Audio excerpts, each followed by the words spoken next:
Mic ওয়াজের জন্য mic বন্ধ করে দিতে হবে, মাইকের প্রয়োজন নেই। শুধু প্যান্ডেলের মধ্যে বক্স লাগাবে। মাইক লাগাইয়া একদিকে তো মাহফিলের বদনামি হয়, আশেপাশের মানুষ ঘুমাইতে পারে না, ওয়াজ তো শুনেই না, ঘুমাইতেও পারে না, রুগীদেরও সমস্যা, পড়ালেখারও সমস্যা, সমাজের ঘরেরও সমস্যা, কেউ কারোর সাথে জরুরি কথা বলতে পারে না মাইকের কারণে। তাই আমি বলবো সামনের দিন থেকে ওয়াজের মধ্যে বড় বড় মাইক বন্ধ, শুধু মাহফিলের প্যান্ডেলের মধ্যে বক্স থাকবে, গুম গুম আওয়াজ হবে প্যান্ডেলের ভিতরে। আমি অনুরোধ করব, বিশেষ করে মাহফিল যারা পরিচালনা করেন, মাহফিল কমিটির ভাই, আপনারা আগে মাহফিলে আসেন। গরু জড়াইলাম, ভাত খাইলাম, বিরিয়ানি করে করে হোঁচাই দিলাম, ইনর নাম ওরস ন এ বিরিয়ানি আর শূন্য হলো শেষ করি আই আওয়াজ করতে মসজিদে হিন্দু ভাড়া না মুসলমান ভাড়া না মাথার দেয় এখানে আল্লাহ উত্তর দিও। এখন হিন্দু ভাড়া আসিনে, বুর্গা ভাড়া আসিনে, তো মুসলমান ভাড়া আসছি, এটা মাহফিলত দে। মুসলমান ভাড়ার মানুষ বেগুন আল্লাহ রসুলের ফক্কানের বিরুদ্ধে, হ্যাঁ মানুষের লেখে ঘটনা কি কারণ দি মানুষে মনে করত তো বুরুক যাতে করতে সে আর নিজে সব বেগিন ধরলে ও আসা যা হচ্ছে না আর আমি হুজুর আগামী প্রায় মাহফিলের মধ্যে এখন বলতেছি, আস্তে আস্তে অনেক মাহফিলে বলতেছি, মাইক ওয়াজের জন্য মাইক বন্ধ করে দিতে হবে, মাইকের প্রয়োজন নেই।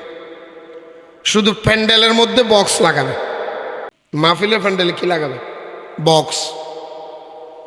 কারণ কেন আমি মাইকের বিরোধিতা করার কারণ হলো, এই মাইকগুলি লাগাইয়া একদিকে তো এলাকার মানুষ ওয়াজ শুনেই না, বলে সাত দোয়ানে বসে বসে, বলে সাত দোয়ানে বসে বসে ওয়াজ শুনবো, সে সামনে আসে না।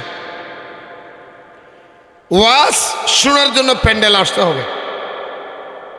ওয়াজ শোনার জন্য কোথায় আসতে হবে? প্যান্ডেল আসতে হবে। ওয়াজের রহমত প্যান্ডেলের ভিতরে নাজিল হবে। আর প্যান্ডেলের বাহিরে ওয়াজের রহমত আসবে মুর্দাদের জন্য, জিন্দাদের জন্য না। কাদের জন্য? যে সমস্ত মুর্দা কবরে শুয়ে আছে, মাহফিলে সশরীরে আর আসার সুযোগ নেই, তাদের জন্য আল্লাহর রহমত বরাদ্দ করেছে। জীবিত মানুষ যখন সুবহানাল্লাহ আলহামদুলিল্লাহ বলবে, এই আওয়াজ যখন কবরস্থানে যাবে, তাদের গুনাহ মাফ হবে এবং তাদের কবরের মধ্যেই আযাবের ফেরেশতা চলে যাবে, রহমতের ফেরেশতা আসবে। এটা মৃত ব্যক্তির জন্য। জিন্দাদের জন্য রহমত বন্টন হবে মাহফিলের স্থানে। মাইক লাগাইয়া একদিকে তো মাহফিলের বদনামি হয়, আশেপাশের মানুষ ঘুমাইতে পারে না, ওয়াজ তো শুনেই না, ঘুমাইতেও পারে না, রুগীদেরও সমস্যা, পড়ালেখারও সমস্যা, সমাজের ঘরেরও সমস্যা, কেউ কারোর সাথে জরুরি কথা বলতে পারে না মাইকের কারণে। তাই আমি বলবো সামনের দিন থেকে ওয়াজের মধ্যে বড় বড় মাইক বন্ধ, শুধু মাহফিলের প্যান্ডেলের মধ্যে বক্স থাকবে, গুম গুম আওয়াজ হবে প্যান্ডেলের ভিতরে। তখন মানুষ মাহফিলের মধ্যে খেয়াল করবে। এখন মাইক কতগুলি লাগাইছে, গ্রামের মানুষ গাছপালায় আওয়াজ শুনে, কিন্তু মানুষ আসে না। ঘরের মধ্যে টিভির সাউন্ড বাড়াই দিছে, টিভি দেখতেছে, ওয়াজ শোনার তার টাইম নেই। কে আমার কথাগুলি মিথ্যে কথা বলতেছি? আমার কথাগুলি যদি অযৌক্তিক হয় বলেন আপনারা, আমার এই টাকা খরচ করি মাইক লাগায় লাভ কি যদি তারা ওয়াজে না শুনে? মানুষের লাভের চাইতে ক্ষতিটা বেশি হচ্ছে। বাহিরের মাইকি লাভের চাইতে মানুষের ক্ষতি কি হচ্ছে? বেশি হচ্ছে। আমি বলবো মাহফিল কমিটির কাছে বলবো, আগামী থেকে এই মাহফিলের জন্য 2 দিন 3 দিন ধরে প্রচারণা চালাবেন, কিন্তু মাহফিলের দিন বাহিরে কোনো মাইক হবে না, মাইক হবে প্যান্ডেলের মধ্যে। লাইটিং পুরো গ্রাম করবেন, একবার অলিতে গলিতে করবেন লাইটিং। কারণ মানুষ মাহফিলে আসতে যাতে সুবিধা পায়, রাস্তার মধ্যে যাতে মানুষ ভয় না পায়, আসার না খায়, সমস্যায় না পড়ে, স্বতঃস্ফূর্তভাবে মানুষ মাহফিলে যাওয়ার জন্য ব্যবস্থা হবে। লাইটিং করবেন লম্বা করে, বেশি করে। মাইক বন্ধ করে দিবেন, বক্স লাগাবেন প্যান্ডেলের ভিতরে। যারা মাহফিলে এসেছে তারা ওয়াজ শুনবে, রহমত পাবে। যারা আশা করছে মাইক তো লাগাইছে আমি ঘরে বসেই থাকি, আমার দরকার কি? তাকে আপনি অলস বানাই দিলেন মাইকের কারণে। আল্লাহ আমাদের এই খেদমতকে কবুল করো। আমি মাইকের বিরোধিতা করতেছি না, মাইক করবে জনসভায়। এই মাইকের লাভের চাইতে ক্ষতিটা বেশি হচ্ছে। অনেক রুগী আছে মাইকের আওয়াজ সহ্য করতে পারে না। কথা কি ভুল বলতেছে নাকি? অনেক ছাত্র পড়ালেখার সমস্যা, অনেক ছাত্র আছে রাত্রে ঘুমাইতে পারে না, সকালবেলা সে মাদ্রাসা যেতে পারবে না। অনেক শ্রমিক আছে মাইকের কারণে ঘুমাইতে পারে, কালকে সে কাজে যেতে পারবে না। তো ওয়াজ তার ঘরের মধ্যে ওয়াজ শোনা ফরজ নয়, তার কাছে আগামীকালকে তালেব ইলম যারা তাদের জন্য মাদ্রাসা যাওয়া ফরজ, আগামীকালকে শ্রমিক যারা তার জন্য কাজ করা ফরজ, রুগী যারা তাকে চিকিৎসা করা ফরজ। আল্লাহ আমাদের কথাগুলি সঠিক কথাগুলি বুঝার তৌফিক দান করো। আরো জোরে বলেন।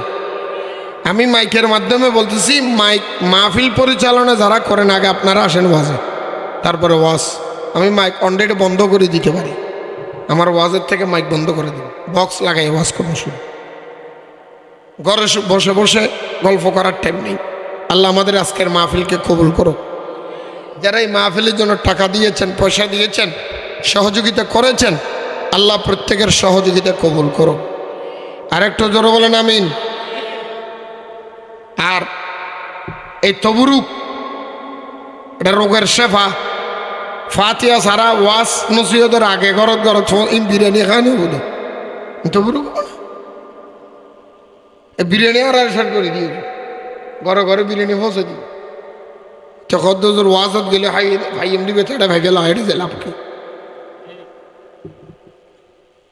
আমি মাহফিল সালাদ পৌনুক করু নদীর এড়ে। আল্লাহ তারার হেফাজত করুক। আরো জোর হন আমিন। আমরা যে মাহফিলের মধ্যে এসেছি, মাহফিলের পরিস্থিতি দেখলে বক্তার মুখের থেকে ওয়াজ অটোমেটিক আসে। আর পরিস্থিতি অবস্থা যদি শোচনীয় হয়, ওয়াজ এটা বললেই ঠেলে ঠেলে ওয়াজ আনা যায় না।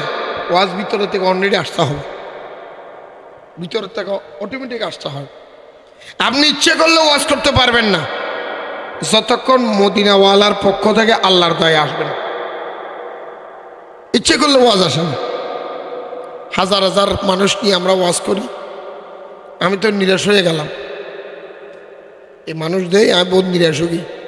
আমি যদি জানতাম আরা শহর বন্ধর আইট গেলে এই ধরুন মানুষ আরার ফিচে দিতা, এত বেশ মানুষ আরার ফিচে দেয় এনতা। আল্লাহ যে মাহফিলের কবুল করুক।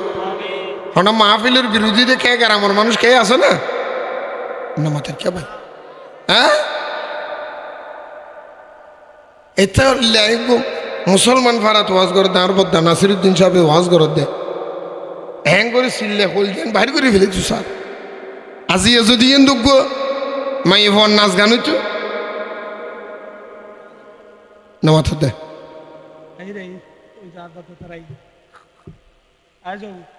কেয়ামতের ময়দানত নিজে 500 প্রশ্নের উত্তর দিয়ে হবে। হব হরে খবরত হব, খবরত খবরের প্রশ্ন কয়টা? কেয়ামতের ময়দানে কয়টা?